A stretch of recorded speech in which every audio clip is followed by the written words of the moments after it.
DGP sir का जो निर्देश है साइबर अपराधों को लेकर के, और लगातार मीटिंग हो रही है, और हमारे पुलिस कमिश्नर सर कानपुर का भी जो निर्देश है कि साइबर अपराधों पे सख्त कार्रवाई हो। पिछले दिनों भी कार्रवाई हुई थी, उसी कड़ी में ये है। प्रतिबिंब पोर्टल के माध्यम से जब हम लोग को एक डाटा मिला कि यहाँ से कानपुर में, और कानपुर के पार्टिकुलर चकेरी और जाजमऊ एरिया से साइबर कॉल हो रही है, और उसमें लेकर के मोर देन 40 से ज़्यादा कंप्लेन रजिस्टर्ड हुई है। तो हमारी एडीसीपी अंजलि विश्वकर्मा जी और इनकी पूरी टीम, जिसमें शिव कुमार शर्मा, हमारे इंस्पेक्टर सतीश यादव, अमान सिंह और बाकी पूरी टीम लोग थे, और इस डाटा पे लगभग 1 महीने से स्टडी कर रहे थे, और प्रतिबिंब के माध्यम से, और जिसको हम लोग को डाटा मिला, उस डाटा के माध्यम से जो प्राइमरी हम लोग को जो इंटेलिजेंस मिली वो आउट ऑफ कंट्री से मिली।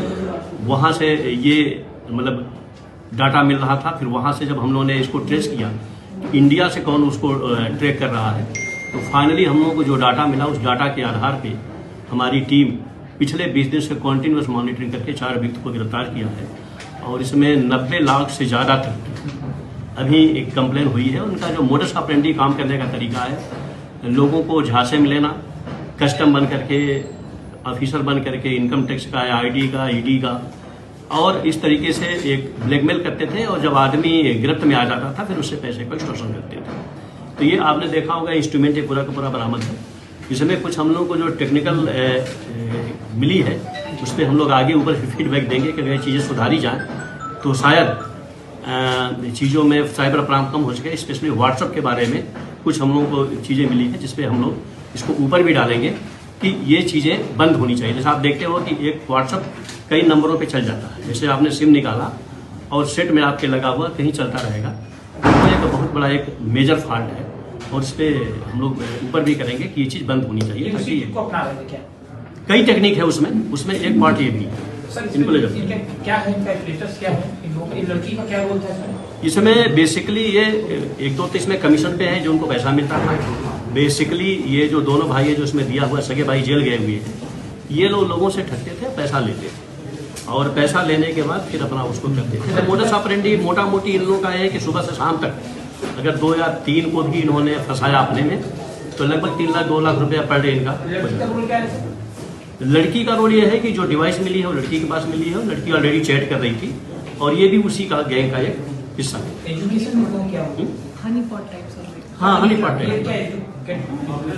हाई स्कूल इंटर तक के हैं। अगर आप इनको देखेंगे टेक्निकली बहुत साउंड नहीं है, बट आप ये देखोगे कि ये इनका जो मोडस ऑपरेंडी काम करने का तरीका है, और इसमें जो सबसे बड़ी महत्वपूर्ण बात है, ये जो व्हाट्सएप जिसको यूज कर रहे थे वो 2 साल सिम भी कहीं और पे है, सेट भी कहीं और पे है, और इसमें कंपनी ने भी मतलब एक तरीके से हम कहेंगे कि उनका टेक्निकल फॉल्ट है कि उसको नहीं परसू किया, क्योंकि हम लोग ढूंढ रहे थे उसको यहाँ पे, क्योंकि जितनी कॉल जा रही थी, जो भी पैसे की ठगी हो रही थी, वो हमारी जाजमऊ चकेरी बेल्ट में रिपोर्ट हो रही थी।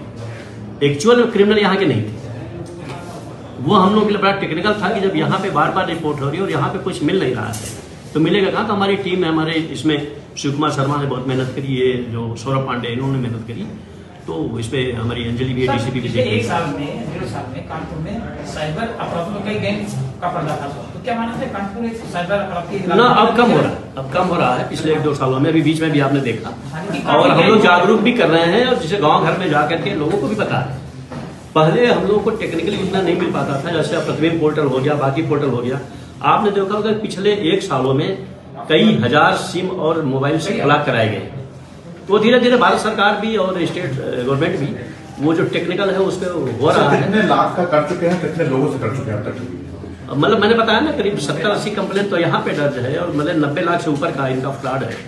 तो अब 90 लाख रुपया छोटा मोटा अमाउंट नहीं होता है, और अब जिनको आप देख रहे हैं इनका एजुकेशन क्या है, क्वालिफिकेशन क्या है, लेकिन इनका ये हमारी पूरी क्राइम ब्रांच की टीम ने बहुत ही मेहनत किया है, और लगभग 1 महीने की ये मेहनत का परिणाम है कि ये हम इतना ट्रेस करके मुलजिम तक पहुंच पाए। It is very tough work. Sir कहाँ पे इनका नेटवर्क फैला हुआ था?